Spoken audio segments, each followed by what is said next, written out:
हमारे जितने भी चाहने वाले हैं उन सबों को बाजार के बारे में एक बड़ी और व्यवस्थित जानकारी। पहले से ही इस बाजार में 2025 में बड़ी गिरावट की आशंका से बाजार पूरा दहशत में है, लेकिन हमारी अपनी जो फिलॉसफी है वो यह बताती है कि बाजार 76,500 का सेंसेक्स जो है और टच करने के बाद में इस सेंसेक्स की गिरावट समाप्त हो चुकी है। यानी शेयर बाजार में जो भी गिरावट आनी थी उसको इस समय आप कंप्लीट मान सकते हैं। हल्का फुल्का डिप देखने को मिलेगा, बाकी विशेष कोई डिप का कोई इसके अंदर मौका नहीं है, और शेयर बाजार का कितना डिप है ये कोई बता भी नहीं पाएगा। लेकिन अब आप अपने हाथ और हृदय को मजबूत कर लीजिए। 76,500 का सेंसेक्स जो आज खड़ा है, अभी यहाँ से 3500 सेंसेक्स बढ़ना है, और वो भी इसी महीने में बढ़ना है। इसके साथ बाजार में टिके रहिए। खरीदारी क्या करनी है? 5 लाख बनेगा 1 करोड़ जो हमारा मिशन है, उसका दूसरे शेयर का नाम है यूनिटेक। इसके विषय में आपको विस्तृत से एकदम इसकी टॉप लाइन शुरू से लेकर के लास्ट तक में जो आप जानते हैं उसको ही मैं लेखांकित करने का कोशिश करूंगा। और पीसी ज्वेलर्स का जो शेयर्स है, सामने लगन काफी जोरदार शुरू होने वाले हैं, और इसके 100 से लगभग 100 स्टोर है पूरे भारत में, और इन सारे 100 स्टोरों में सेल्स चालू है। पुराना स्टॉक्स बिकने वाला है, प्रॉफिट भी आने वाली है, सेल्स भी बढ़ने वाली है। तो इनको आप नजर जो है इन पर बना के रखिए और इन शेयरों को एक्युमुलेशन जारी रखिए। इन शेयरों के बारे में सारी जानकारी आपको मिल चुकी होगी। अब यूनिटेक के बारे में समझिए क्या है। यूनिटेक का पूरा खेल समझिए, जो आप जानते हैं हम सिर्फ रिपीट करते हैं। यूनिटेक के प्रमोटर का नाम 2G घोटाले में आया, उस कंपनी का बुरा दिन शुरू हो गया। 2G घोटाले से ये बरी भी हो गए। लोगों को ऐसा लगा कि सब कुछ ठीक हो गया, फिर खराब समय चालू हो गया। ऐसा मानिए कि शनि की 7.5 इस कंपनी पर चालू हो गई। फिर इन कंपनी की जांच शुरू हो गई। कंपनी में जांच के दौरान पाया गया कि इसमें मनी लॉन्ड्रिंग और कई सारे प्रॉब्लम कंपनी में दिखाई देने लगे। फिर घोटाला आया, फिर घोटाला सॉर्ट आउट हो गया। गवर्नमेंट ने 750 करोड़ की पेनल्टी लगा करके इसके अपने कामकाज को सुचारू करने का आदेश दे दिया। लोगों को ऐसा लगा कि बहुत पहुंचा हुआ प्रमोटर है, इनका कुछ नहीं होगा, ये हर जगह से निकल जा रहे हैं।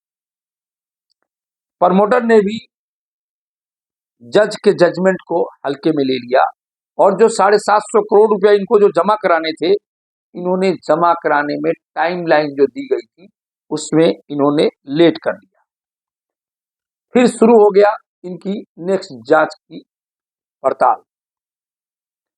फिर असली खेल प्रारंभ हो गया।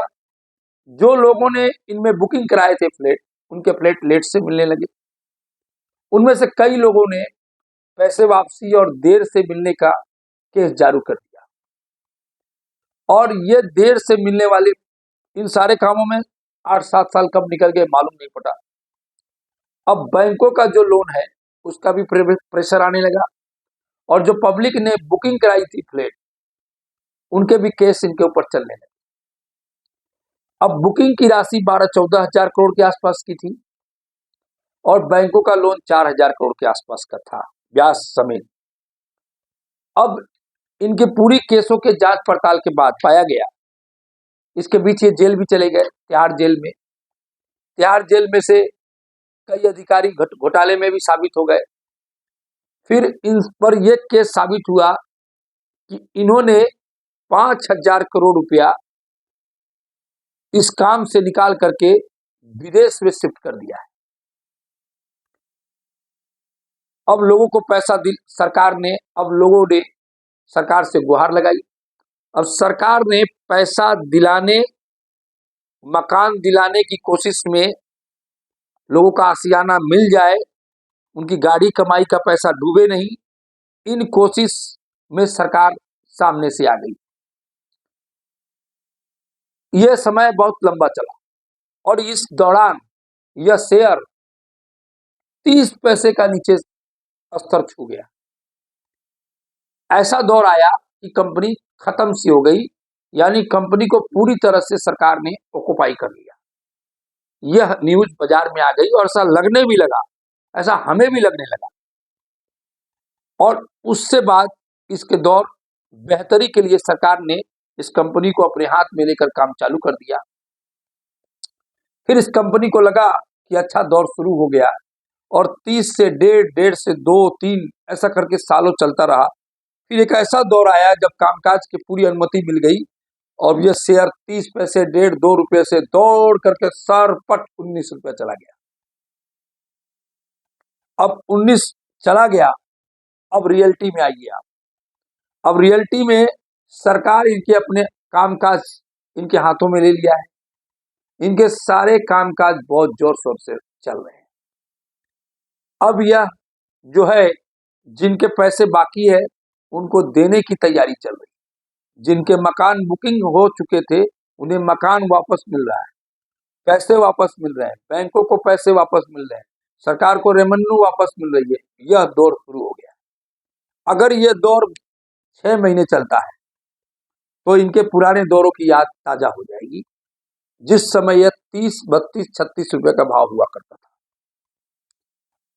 अब यह आशियाना का दौर चालू हो गया है।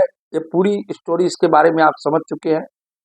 नेक्स्ट इसकी ठोस स्टोरी के लिए हमारे वीडियो पर बने रहिए।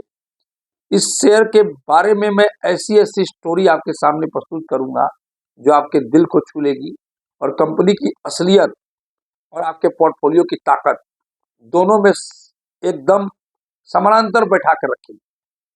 अब यह कंपनी के बारे में काफी आप जांच पड़ताल कीजिए, इस कंपनी पर नजर गड़ा के रखिए। यह कंपनी रियल एस्टेट की कंपनी है। ये गुड़गांव में रियल एस्टेट पे काम करती है। वेस्ट बंगाल में भी इनका रियल एस्टेट का काम है। अक्रॉस ऑफ इंडिया इनका रियल एस्टेट का काम है, ऐसा भी कह सकते हैं। लेकिन ज्यादा दिल्ली एनसीआर में इनका काम है। किसी जमाने में ये बहुत कम पूंजी से काम इन्होंने शुरू किया था। लैंड सोइलिंग का काम करते थे, सोइलिंग रिसर्च का काम करते थे, और ये विदेश में पढ़कर आए हुए हैं इनके प्रमोटर, और इन्होंने अपने कामों में बहुत ऊंचाई पकड़ी थी। इतनी ऊंचाई कि इन्होंने टेलीकॉम का लाइसेंस मिला 2G का, और इनके बुरे दौर वहीं से शुरू हुए 2G घोटाले से, और अब इनके बुरे दौर समाप्त होने की तैयारी में है। कंपनी का कामकाज यहाँ से काफी मजबूत होने की तैयारी, और इसके साथ ही इस कंपनी के बारे में बहुत सारी जानकारी आपको लोगों के पास मिलती रहती है किसी न किसी माध्यम से। अगर यह कंपनी अपने पुराने दौर में आती है तो फिर से ये इतिहास बनाएगी, क्योंकि यह कंपनी बुकिंग का जो फ्लैट है, जो प्रॉपर्टी है, पिछले 10-11 सालों से डिलीवर नहीं करी, और उन डिलीवर करने के बाद जो इनके पास लैंड्स है, जो इनके पास प्रॉपर्टी है, उनकी कीमत 15-20 सालों में आपको मल्टीपल हो गई है, क्योंकि जिन क्षेत्रों में इनकी प्रॉपर्टी है वहाँ काफी विकास डेवलपमेंट हुआ है। तो इन सब पे नजर रखते हुए इस कंपनी के बारे में जानकारी इकट्ठी कीजिए और हमारे वीडियो पर बने रहिए। सब्सक्राइब कीजिए और लोगों को शेयर कीजिए, और हमारे चैनल पर बने रहिए। इसके साथ ही वीडियो समाप्त करता हूँ। नमस्कार।